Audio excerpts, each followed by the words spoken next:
अब अंदर आए बस लाइक गूज़बम्प्स आने लग गए। It was really great. ऐसा है कि मैं कई वर्षों से 10th और 12th के जो बच्चे हैं उनसे बातचीत करता रहता हूँ, परीक्षा पे चर्चा। और मैं बातचीत करता हूँ कुछ सीखने के लिए। मेरे लिए बहुत बड़ा ये सीखने का कार्यक्रम होता है, ये सिखाने का कार्यक्रम नहीं। तो मैं आज तमिलनाडु के नौजवानों को इसलिए मिल रहा हूँ कि मुझे कुछ सीखना है। तो आप में से अगर कोई कुछ बातें करना चाहते हो, अपनी बात बताना चाहते हो, तो मुझे सुनना है। कौन शुरू करेगा? छवि जैन है मेरा नाम। मुझे स्टार्टअप करना है, तो मुझे किन किन विषय की जानकारी चाहिए और एजुकेशनल लेवल पे मुझे क्या करना होगा जिससे मुझे स्टार्टअप के लिए मदद मिल सके। आपकी बात एकदम सही है। मैं भी आजकल जब भी किसी नौजवान से मिलता हूँ तो तुरंत कहते हैं स्टार्टअप। पहले आपका ध्यान इस बात पे होना चाहिए कि आप क्या करना चाहते हैं। कुछ स्टार्टअप ऐसे हैं जो सिर्फ टेक्नोलॉजी में इनोवेशन करना चाहते हैं। किसी को लगता है मैं ड्रोन बनाऊं, किसी को लगता है कि मैं घर में बिजली की व्यवस्था ऐसी खड़ी कर दूं। अपने किसी 4 दोस्तों को देख जानती हो जो टेक्नोलॉजी में एक्सपर्ट हैं। एक आध दोस्त है फाइनेंस में एक्सपर्ट है। चलो 4 लोगों की टोली बना दे, साइड में अपन स्टार्टअप शुरू करते हैं। जरूर नहीं कोई स्टार्टअप के लिए कोई 25 साल की उम्र चाहिए, आप कभी भी शुरू कर सकते हैं। छोटे छोटे स्टार्टअप से भी काम शुरू हो सकता है। तो मैं समझता हूँ कि अगर आपकी रुचि है तो बहुत अच्छी बात है। कुछ स्टार्टअप चलाते हैं, तुमको मिलने जाना और एक प्रोजेक्ट रिपोर्ट बनाओगे, उनको बताना चाहिए मैं स्कूल से हूँ, मैं स्कूल का प्रोजेक्ट बना रहा हूँ। तो वो छुपाएगा नहीं, आपसे बताएगा। तो धीरे धीरे आपको ज्ञान भी मिलेगा कैसे कर सकते हैं। सर, हमेशा मुझे ये डर रहता है कि कहीं मैं पढ़ाई में ज़्यादा फोकस करूँ तो मैं अपनी पैशन खो दूँ।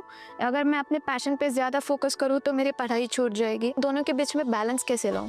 देखिए, पहली बात है कि 2 अलग चीजें, ऐसा आप मानते क्यों हैं? दोनों उपयोगी हैं। जैसे मान लीजिए आपको आर्ट का शौक है?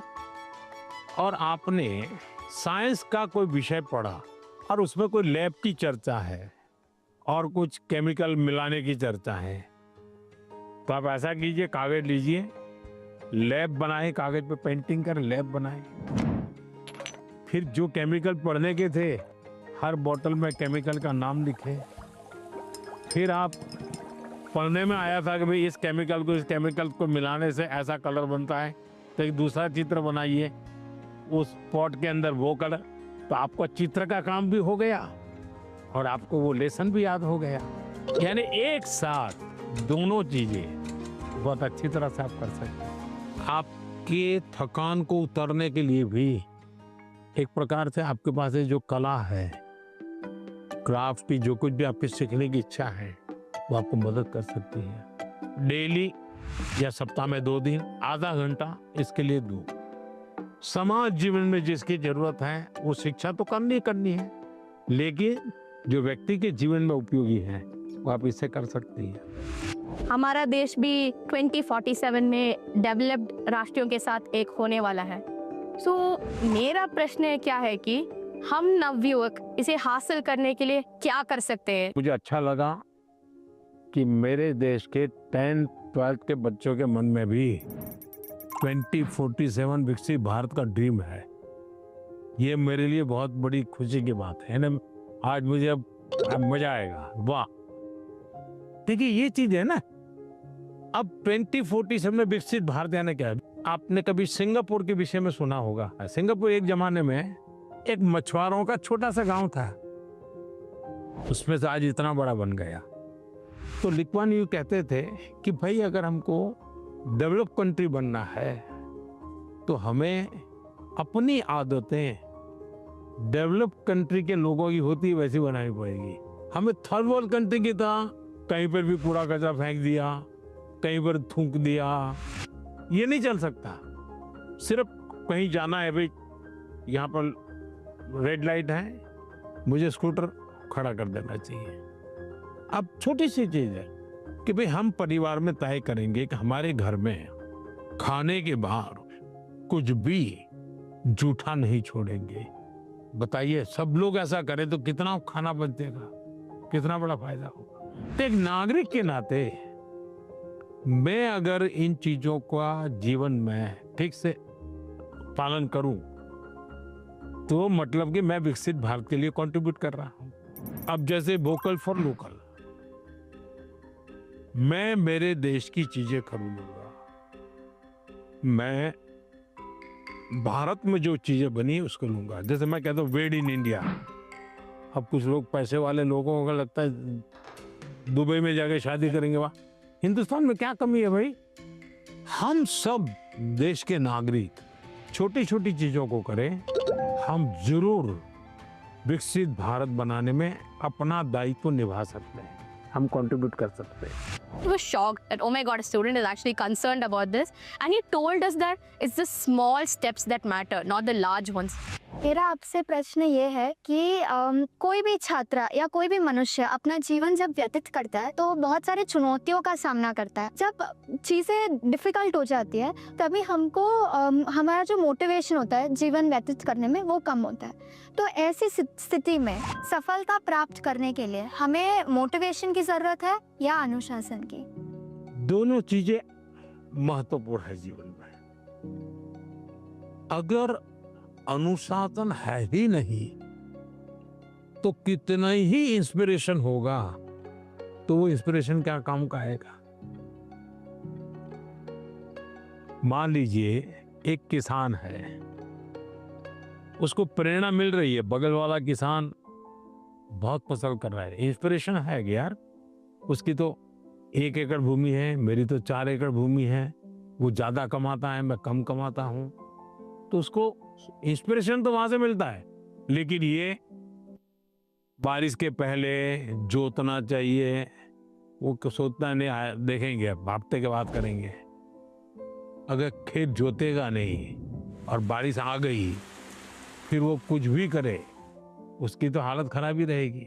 तो उसके अंदर वो डिसिप्लिन नहीं था, इंस्पिरेशन था कि मैं उसकी जितनी कमाई करूं, लेकिन डिसिप्लिन नहीं थी। भाई मुझे इस समय के पहले खेत जोत के रखना चाहिए, बीज की जरूरत है ला करके रखना चाहिए, बीज को तैयार करने का काम करना चाहिए, तो डिसिप्लिन नहीं था। जीवन में डिसिप्लिन बहुत अनिवार्य है। इंस्पिरेशन में सोने में सुहागा का काम करता है। अगर डिसिप्लिन नहीं है, कितना ही इंस्पिरेशन क्यों ना हो, वो फिर बोझ बन जाता है, निराशा पैदा करता है। When I asked my question, it was a question that was stuck with me from so many years.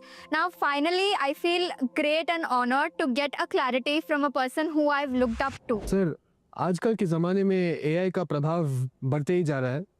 हम देख सकते हैं कि कई कंपनियों में इंसान नहीं बल्कि AI एम्प्लॉयज़ भी होते हैं। तो मेरा ये सवाल है कि क्या हम AI को डरना है और हम अपने फ्यूचर करियर लेने के समय क्या क्या याद रखना चाहिए?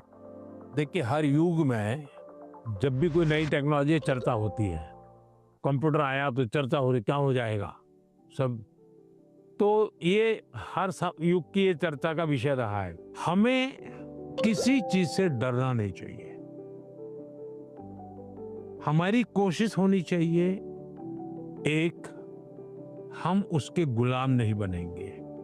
मैं अपने जीवन में मैं ही निर्णायक रहूंगा, वो मेरा मालिक नहीं बनेगा। जैसे कुछ बच्चों का है, मोबाइल उनका मालिक बन गया। अगर मोबाइल नहीं है तो खाना नहीं खा सकता है, टीवी नहीं है तो जी नहीं सकता है। मतलब ये आप उसके गुलाम बन गए। मैं गुलाम नहीं बनूंगा। एक बार मन में ये पक्का कर, हर टेक्नोलॉजी का हम ज्यादा उपयोग कर सकते हैं। अगर मैं AI को पूछूं मुझे ये किताब कहाँ से मिलेगी, कौन सी है, इस विषय पे अच्छी किताब कौन सी है, हो सकता है वो गाइड करे, आपको ये काम आएगा। लेकिन तुम कहोगे मैं ही पढ़ूंगा, तुम ही मुझे बता दो अंदर क्या है, तो फिर गड़बड़। और हमेशा ही नेचर ऑफ जॉब बदलेगा, नेचर ऑफ जॉब बदलना है।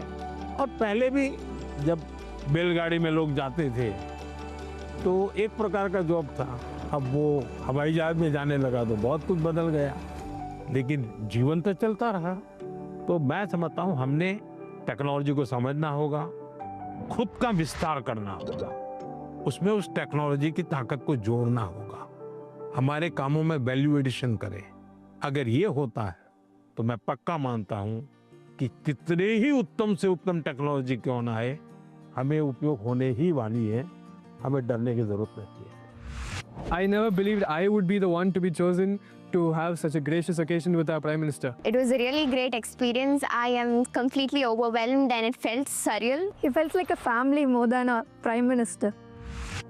साथियों, कोयम्बटूर के हमारे युवा साथी पढ़ाई के साथ साथ एआई, स्टार्टअप और फ्यूचर की टेक्नोलॉजी को लेकर बहुत जागरूक है। और मैं कह सकता हूं, यही तो है युवा भारत की युवा सोच, जो विकसित भारत 2047 के संकल्प को नीत नई मजबूती दे रही है। साथियों, परीक्षा पे चर्चा का मतलब ही है साथ बैठकर बात करना और एक दूसरे से सीखना। और इसी सिलसिले को आगे बढ़ाते हुए हमारी चर्चा कुछ हफ्तों के बाद कोयम्बटूर से निकल करके छत्तीसगढ़ की राजधानी रायपुर पहुंच गई। वहां भी बच्चों से मेरी बहुत दिलचस्प बातें हुई और मैं कह सकता हूं, सिर्फ बातचीत नहीं, बहुत मजेदार चीजें खाने का भी मौका मिल गया। आप भी इसका आनंद लीजिए।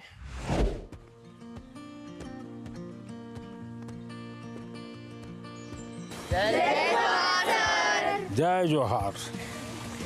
कुछ खिलाया पिलाया कि नहीं? हाँ, आप भी बहुत सारी मीटिंग्स अटेंड करके आए हैं। आप भी हमारे यहाँ का खाना चाहेंगे? कैसे बनता है? सर, ये बेसन को गोल गोल आकार देके उसको तलते हैं। अच्छा, और ये नमकीन होता है। तो कब खाते हैं लोग? सर, दिवाली के टाइम। दिवाली टाइम का खाते हैं? ज्यादातर दिवाली टाइम पे बनता महाराष्ट्र में इसको क्या कहते हैं? है। महाराष्ट्र में ऐसा ही बनता हो, चकरी कहते हैं। हाँ सर। ये क्या है? सर, ये खुरमी है। हाँ। हमारी गुड़ से बनती है, आटे से बनती है, सूजी से बनती है। हम्म,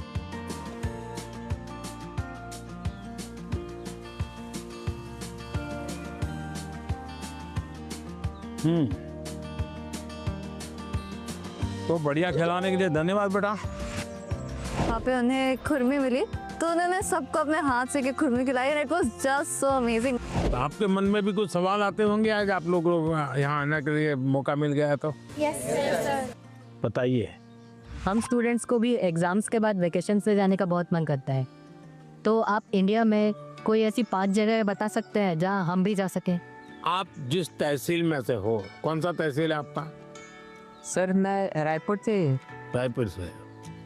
रायपुर तहसील में कौन कौन सी चीजें हैं, इसका जरा लिस्ट बनाओ। 1 घंटा लगेगा, 2 घंटे लगेंगे, जाऊंगा। फिर लिस्ट बनाओ जिले में कौन से हैं जो देखे नहीं हैं, फिर तय करूं मैं राज्य में कौन से हैं, छत्तीसगढ़ में ऐसी कौन सी जगह मैं गया नहीं हूँ। हमें कहीं पर भी जाए, स्टूडेंट के रूप में जाना चाहिए, तब टूरिज्म का मजा आता है। रेल के डिब्बे में जाना और साथ में खाना भी ले जाना, देखना चाहिए कैसा अनुभव होता है। भीड़ होती है, क्या होता है, लोग बातें करते हैं, क्या करते हैं, इसका एक आनंद होता है, जीवन में सीखने को मिलता है। भारत इतनी विविधताओं से भरा हुआ है, एक जिंदगी भी कम पड़ जाए देखने के लिए। सर, मेरा प्रश्न आपसे यह है कि कभी कभी हम एग्जाम के दौरान रिवीजन नहीं कर पाते हैं, जिससे हमारा मन अशांत हो जाता है। तो सर, हम अपने मन को शांत कैसे करें एग्जाम के दौरान भी और एग्जाम हॉल में जाने से पहले की? 1 वीक देख लीजिए परीक्षा के पहले का, सभी चीजों को अपने ऊपर नीचे तो कर ही लिया होगा। आप मान के चलिए, आपने जो सुना है, आपने जो पढ़ा है, वो बेकार नहीं गया है, कहीं ना कहीं तो स्टोरेज है ही है वो।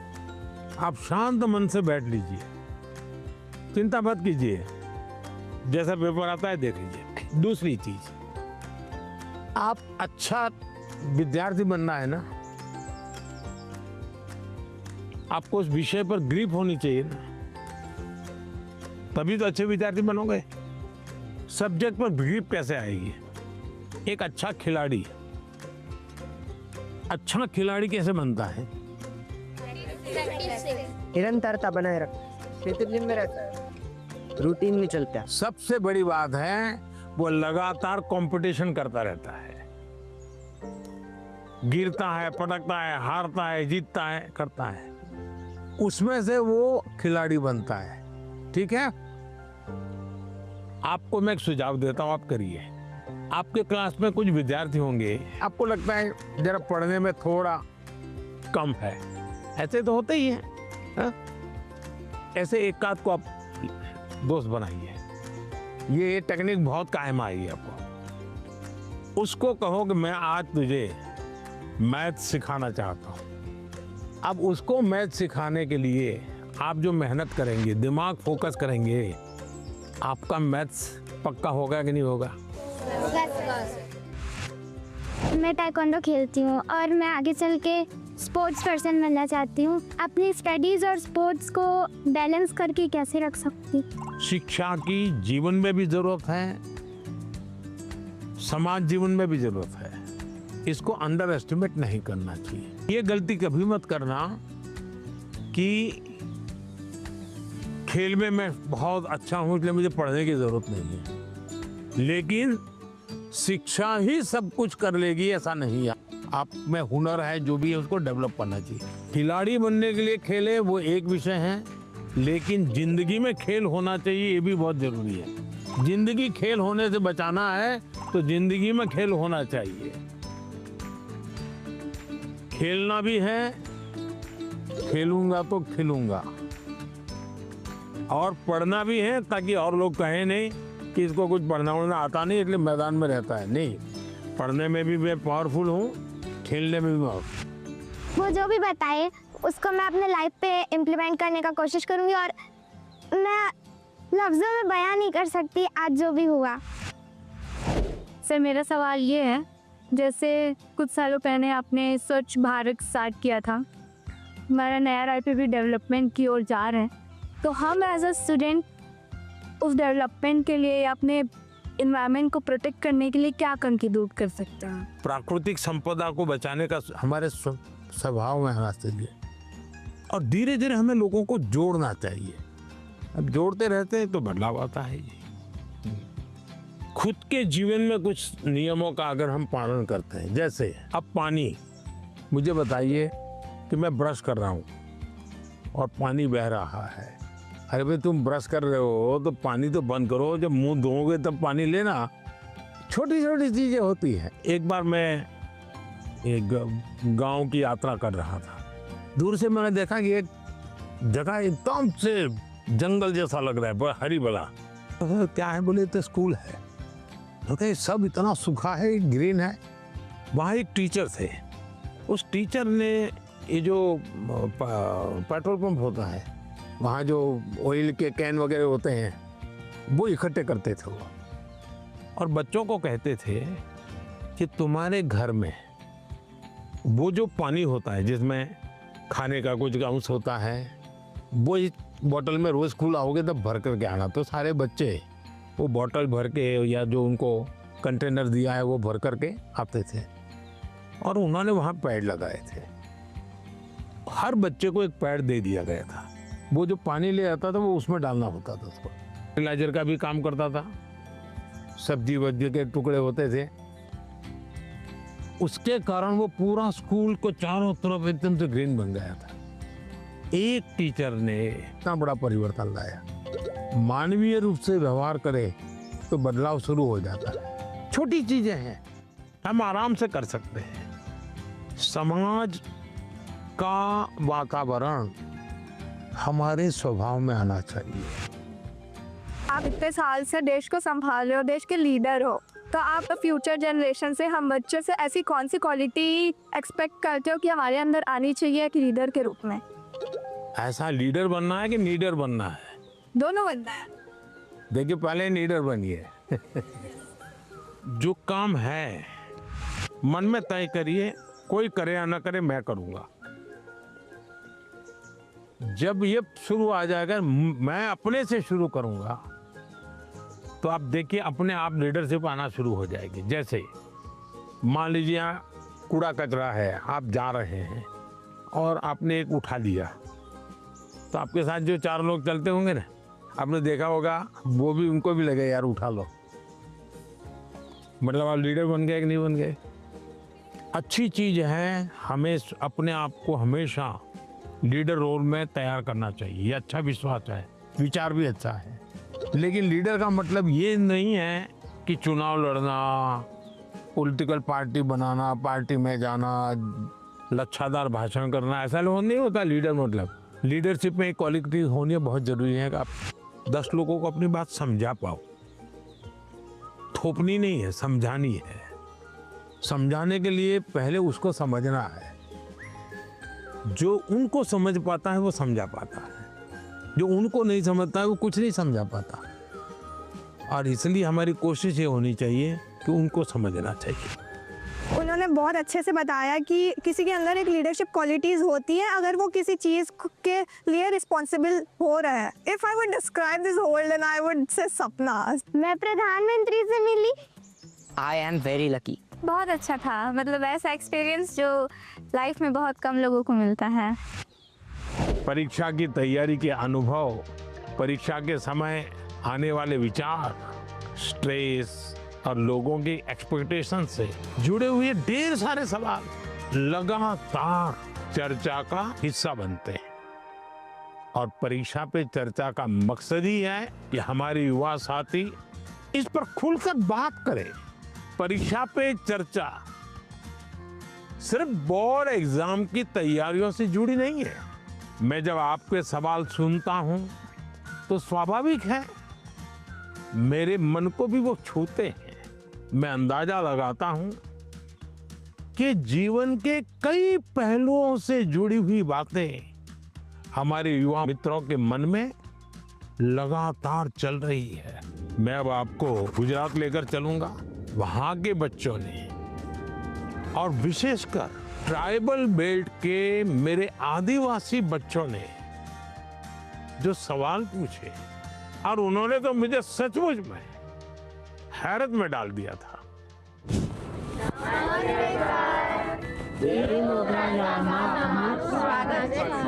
वाह, तो मैंने तो કહ્યું આજે બધાને હિન્દીમાં બોલવાનું છે। तो फावसा ने चलिए।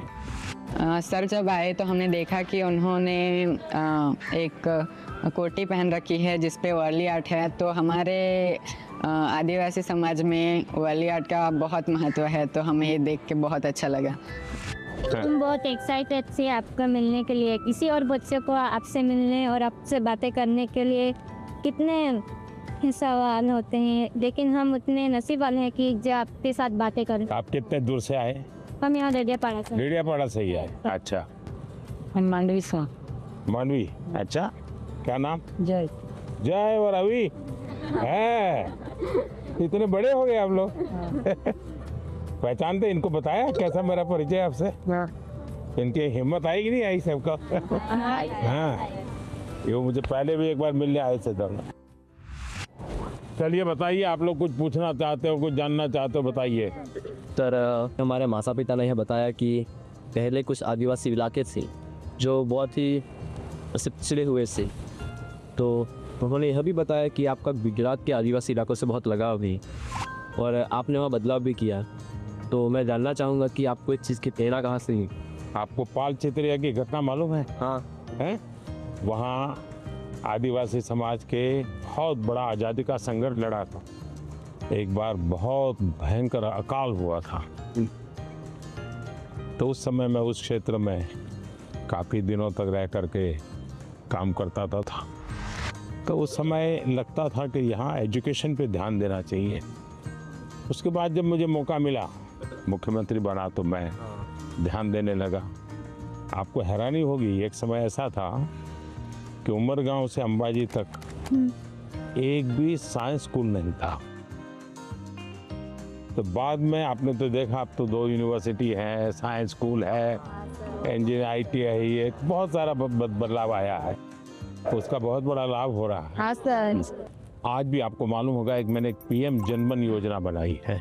आदिवासियों में भी कुछ इलाके और कुछ लोग हैं, समाज वो और पीछे रह गए। तो मुझे फिर उनके लिए अलग से स्कीम बनानी पड़ी, अलग से बजट बनाना पड़ा।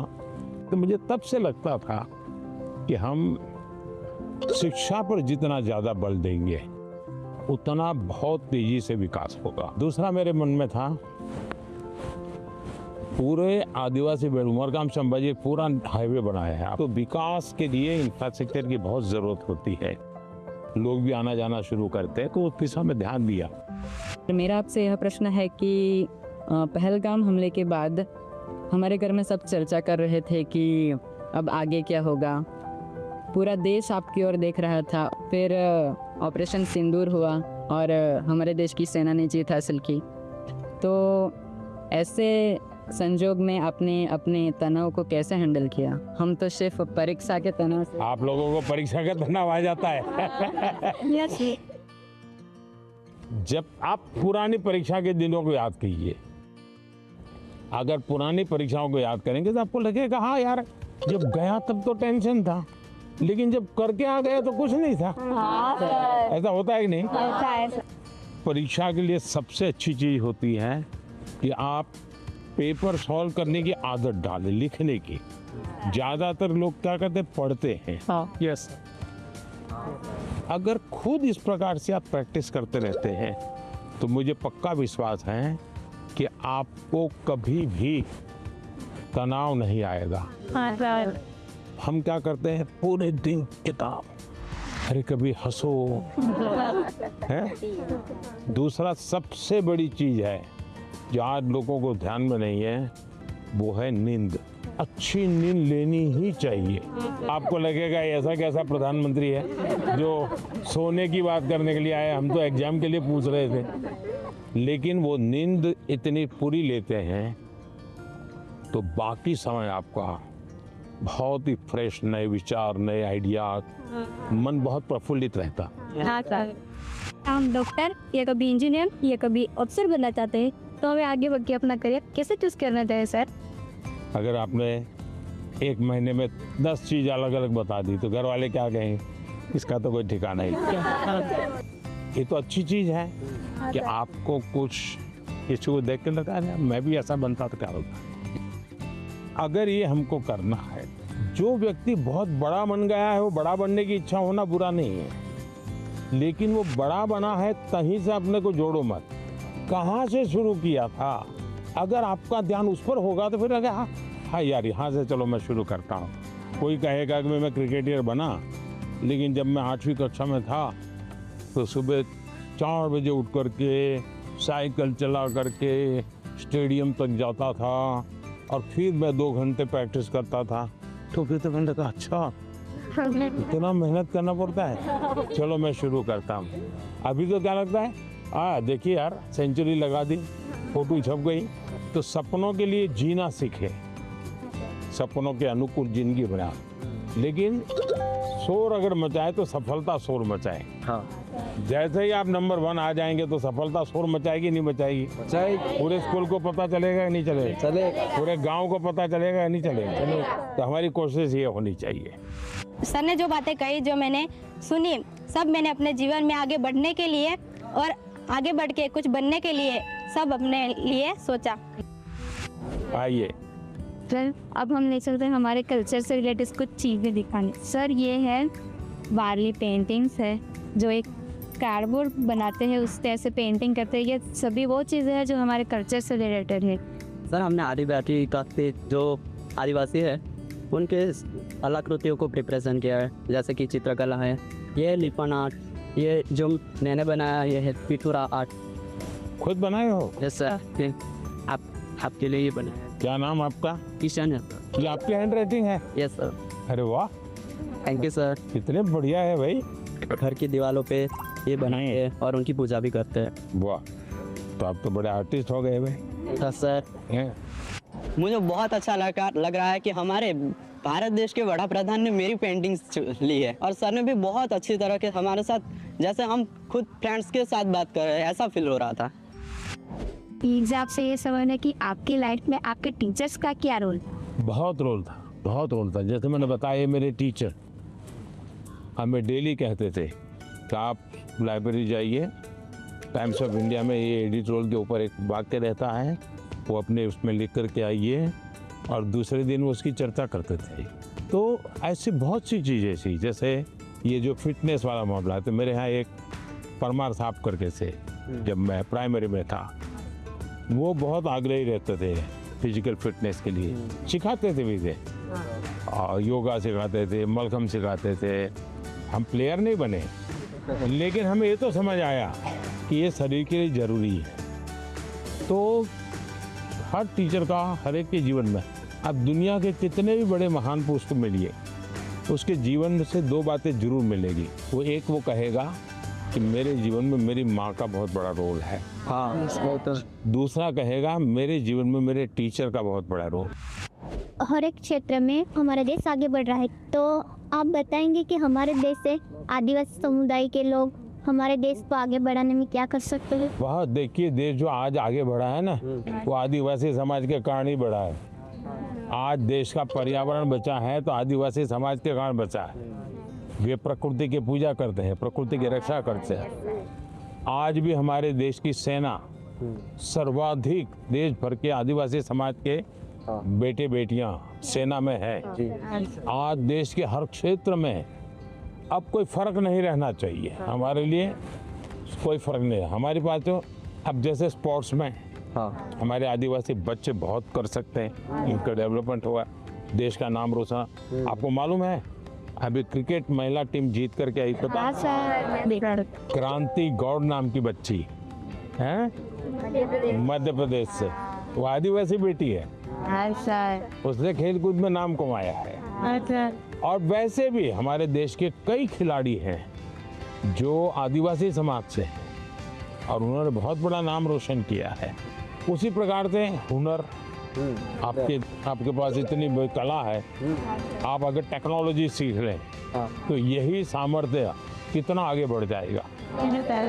तो एक तो हमें नौकरी के लिए जिंदगी ये नहीं हो सकता, नहीं। सपना तो ऐसा होना चाहिए भाई मैं एक ऐसी जिंदगी जीना चाहता हूँ, उसके लिए मैं जिंदगी को बनाऊंगा। अगर ये हम करते हैं तो हमें बहुत लाभ होगा। गाना गाएंगे, चलिए सुनाइए। नारी तू तपालू रे नारी, जंगलू रे नारी तू तपालू रे नारी, तेरी उत्पाती आए या मोके माता, तेरी तू सताली आए या मोकी माता। हम सबने मिलके उनके लिए गाना गाया जो कि यहाँ मोगी माता के बारे में था। वो कहाँ रहते हैं, कैसे रहते हैं, वो सब था उस सॉन्ग में। हमारी बहुत सारी बातचीत हुई सर के साथ कि कैसे जीवन में हमेशा खुश रहे, सारे स्ट्रेस को कैसे दूर करें, अपने टाइम मैनेजमेंट कैसे करें और एग्ज़ाम के बारे में भी कैसे मतलब पढ़ाई करें, एग्ज़ाम से डरना नहीं है। पहले तो मुझे खुद पे आंखों पे भरोसा ही नहीं हो रहा था कि पीएम सर हमारे सामने है। पता ही नहीं चला कि टाइम कहाँ चला गया।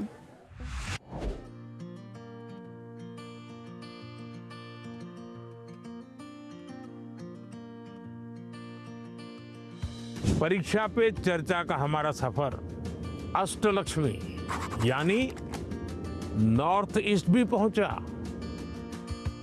और गुवाहाटी में परीक्षा पे चर्चा, और वो भी ब्रह्मपुत्रा के उस बहते हुए प्रवाह के बीच मजे से सैर करते करते चर्चा भी चलती रही।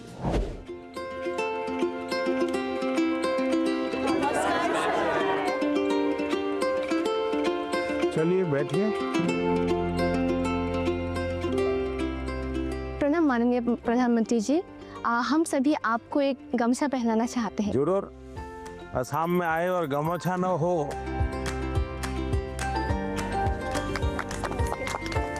वाह। उनका जो प्रेजेंस है ना वो बहुत ही कामिंग है, लाइक रिलैक्स जैसा लग गया। बैठे रहने पर जो एंजाइटी होती है सब निकल गया। उनके साथ एक साथ बहुत बातें की है फिर हमने। आज आप लोगों ने परीक्षा पे चर्चा कार्यक्रम पहले कभी देखा है टीवी पर? हाँ सर।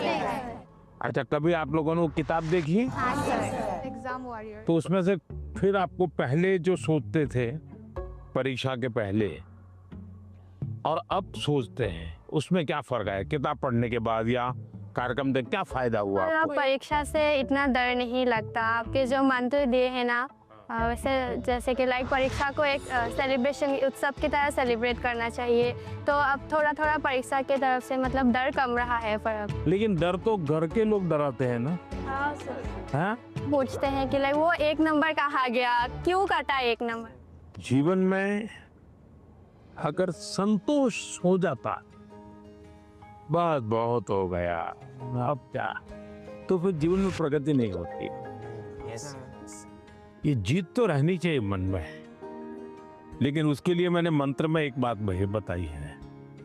सर हमें किसी और से प्रतियोगिता नहीं करना चाहिए। या शाबाश, मैंने ये कहा है कि हमने लगातार खुद से कंपटीशन करते ही रहना चाहिए। कोई हमें कहता भी 99 आए, 1 क्यों नहीं आया, ठीक है, उन्होंने कहा बात अलग है, लेकिन खुद को भी पूछना चाहिए कि मेरे जीवन में ये बदलाव क्यों आया, ये कमी क्यों रही, क्या कारण था।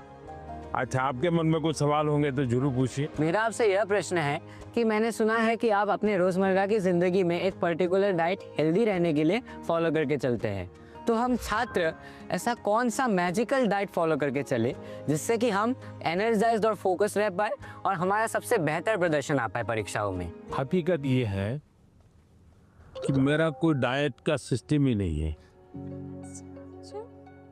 क्योंकि मैं पहले अलग अलग परिवारों में भोजन करता था, तो इतना ही रहता था कि मैं वेजिटेरियन हूँ तो वेजिटेरियन खाऊंगा, फिर उस घर में जो होता था वो मैं खाता था। दूसरा, मुझे खुद को कभी पकाना पड़ता था, कभी खिचड़ी पका देता था। खिचड़ी खाते हैं नहीं हम। डाइट आपकी पसंद का होना चाहिए, यानी ऐसा नहीं दवाई की तरह डाइट नहीं खाए। तय करो कि पेट भर के खाना है कि मन भर के खाना है। आप ज्यादातर लोगों के क्या होता है, मना न करे तब तक खाते रहे। अनाज जो है पेट भर के खाते हैं, लेकिन सांस सीना भर के नहीं लेते हैं। यहां उल्टा करना चाहिए। दिन में जब भी मौका मिले एकदम शरीर भर जाए इतना सांस लेना चाहिए। हो सके तो कुछ पल उसको रोकना चाहिए और फिर धीरे से निकालना चाहिए। हम लोग क्या करते हैं, खाना यानी बाकी 50 कामों में शरीर को सबसे आखिरी प्रायोरिटी देते हैं, लास्ट प्रायोरिटी। अच्छा, आप में से कितने लोग हैं जिन्होंने नियम बनाया कि हम सूर्योदय देखेंगे या नहीं देखेंगे? ऐसे कितने हैं? सनराइज, ये शरीर को ये चीजें एक ताजगी देती हैं, एक एनर्जी देती हैं। इनको हमने आदत बनाई है, शरीर को सबसे पहले प्रायोरिटी दिलाती। सर, अक्सर हमारे माता पिता हमारे दोस्तों के साथ हमारी तुलना करते हैं, परंतु उससे ज़्यादा दबाव हम पर तब पड़ता है जब हमारे अपने घर वालों या भाई बहनों से तुलना की जाती है। तो ऐसी परिस्थिति में हमें क्या करना चाहिए? मान लीजिए कह दिया पिताजी ने कि देख तेरी बहन के अक्षर कितने बढ़िया है, उसके हैंडराइटिंग कितने अक्षर है, तो अच्छा व्यक्ति क्या करेगा, उस बहन को कहेगा बहन मुझे सिखाओ ना, मैं कैसे हैंडराइटिंग अच्छा बनाऊं। दूसरा क्या करेगा, बस ये माँ पापा माँ को बहन ही अच्छी लगती है, उसके हैंडराइटिंग अच्छे लगते, मैं इतनी मेहनत कर रहा हूँ देखते नहीं है। अगर परिवार में भी किसी एक की अच्छाई की बात होती है तो हमने उस भाई या उस बहन से उसकी अच्छाइयों को सीखने का प्रयास करना चाहिए और पिता माता को कहना चाहिए कि आपने अच्छी बात बताई, ये चीज मेरे में नहीं है, मुझे बताइए मैं कैसे इसको तैयार करूं। तो पिता माता का आपकी तरफ देखने का, देखिए ये बुरा नहीं मानता है, ये इसमें से सीखने का प्रयास करता है। कंपैरिजन से माँ बाप ने बचना चाहिए और मैं हर माँ बाप से कहता हूँ कि कृपा करके आप परिवार में किसी के सामने उतनी तारीफ न करें ताकि बच्चे की आदत खराब हो जाए। इतनी तारीफ न करें एक बच्चे की कि दूसरे बच्चे को लगे कि देखो हर बार ये तो इसकी बात दुनिया में बताते रहते, मेरी में बताते नहीं। परिवार में अगर निकट हमसे कोई ज्यादा अच्छा है, हमें मनोमन उसको गुरु मान लेना चाहिए। उसको पता नहीं होना चाहिए कि आप उसको गुरु मानते हैं। अब उसको कहना चाहिए यार तुम बैडमिंटन बहुत बढ़िया खेलते हो, मेरी गलती क्या होती है मुझे सिखाओ, तो वो भी अपने आप को बड़ा नहीं मानेगा। वो कहेगा यार ये मेरे से सीखना चाहता है, वो अपने को बराबर ही मानेगा। नर्वसनेस तो ऑब्वियसली थी ही, पर साथ में बहुत उत्साहित भी फील हो रहा था, बहुत खुशी हो रही थी कि मैं मोदी जी से मिलने वाली हूँ। मतलब मुझे लगा नहीं था ऐसा मेरे साथ कभी होगा, पर जब हुआ तो बहुत ही खुशी हुई। अक्सर छात्रों को स्टेज में या फिर लोगों के सामने बात करने में तकलीफ होती है। इसमें आत्मविश्वास बढ़ाने के लिए आप हमें क्या सलाह देना चाहेंगे? तो आप अगर उनको सलाह देनी है तो क्या दोगे? हाँ, आइए मेरे पास, आगे आगे सब लोग आइए। अगर किसी को 1 2 3 में कहना है तो कैसा से आत्मविश्वास रखना चाहिए। हाँ, ये आत्मविश्वास जो है ना, उसमें 2 शब्द है। 2 शब्द कौन कौन से? जिसका अपने आप पर विश्वास है उसको कभी डर नहीं लगता। आपको अपने पर विश्वास है क्या? अगर खुद पर विश्वास है तो आप हर चीज को पार कर सकते हैं। जिसको खुद पर विश्वास होता है करता क्या है? पूरी परिस्थिति का मनोमन अध्ययन करता है।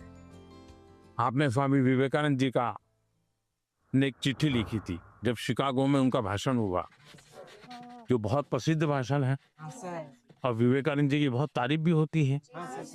लेकिन उन्होंने अपने एक शिष्य को चिट्ठी लिखी, जब मुझे शिकागो में बोलना था मैं बहुत नर्वस हो गया कि दुनिया के इतने बड़े बड़े विद्वान, आयु में इतने बड़े बड़े लोग, इतने तपस्वी लोग, मैं क्या बोलूंगा। तो उन्होंने उसको लिखा मैं बहुत आप, और फिर बोले, मैंने मन में माँ सरस्वती को याद किया और माँ सरस्वती को मैंने कहा कि माँ मुझ में जितनी शक्ति है उसको जगा दो। जो कुछ मैं सीखा हूं वो एक साथ मेरे जुबा पे आ जाए। बोले मैंने ऐसी प्रार्थना की और मैं गया मंच पे, और जब मैंने sisters and brothers of America ऐसा कहता ही 2 मिनट तक तालियां बजती रही। बस वो एक टर्निंग पॉइंट बन गया। विश्वास आ गया। नहीं, मैं सोचता था वैसा मैं नहीं हूं, मेरे भीतर तो कुछ है, आत्मविश्वास आ गया। तो हर एक के जीवन में आज कितने ही अच्छे वक्ता क्यों ना हो, कितने ही बड़ा अच्छे खिलाड़ी, आपने देखा होगा क्या सचिन तेंदुलकर कभी 0 से आउट नहीं हुए क्या? होता है तो वो सर पकड़ के बैठ गए क्या? इसका मतलब हुआ हम जो स्थिति है उसको ऑब्जर्व करें, सिचुएशन को एक बार अंदाज कर लेना चाहिए। ऐसा हुआ था, अब देखना आपको लगेगा हाँ अरे ठीक है मैं कर लूंगा। जो आत्मविश्वास शब्द है ना उसको सच्चे अर्थ में जीवन में समझना चाहिए। आत्मा की बात है, खुद की बात है, कोई ठीक नहीं करता है, हमें ही करना होता है। मैं आपके सामने गाना प्रस्तुत करना चाहूंगी। हाँ, गाना सुनाओगी? हाँ, डॉक्टर भूपेन हाजरिका का। अरे वाह, बताइए।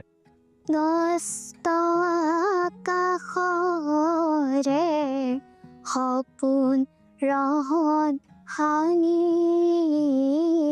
ক্লান্ত লুই তৰে হেঙুলীয়া পানী। वाह। हमारे गांव में हमारे घर के पास माईजान टी स्टेट है। यहाँ पर मेरी मामी 8 सालों से चाय पत्ती तोड़ने की काम देखती है। तो आप चाय बागान से है? आप पढ़ती हैं अच्छी तरह, माँ पढ़ाती है और चाय का भी काम करती है। तो क्या लाई हो? आपके लिए चाय पत्ती लाई। तो मुझे चाय बनानी होगी। हैं? चलिए बहुत बहुत धन्यवाद। आपकी माँ को हमारा प्रणाम कह देना। मैंने कभी सोचा ही नहीं था कि टी गार्डन का लड़का होकर मैं प्रधानमंत्री जी से मिल पाऊंगा। मुझे विश्वास ही नहीं हो रहा है कि मैं प्रधानमंत्री जी से मिल पाया। इतना जनरेशन गैप होने के बाद भी जब वो हमारे बातों को समझते हैं, मतलब बहुत अच्छा लगा।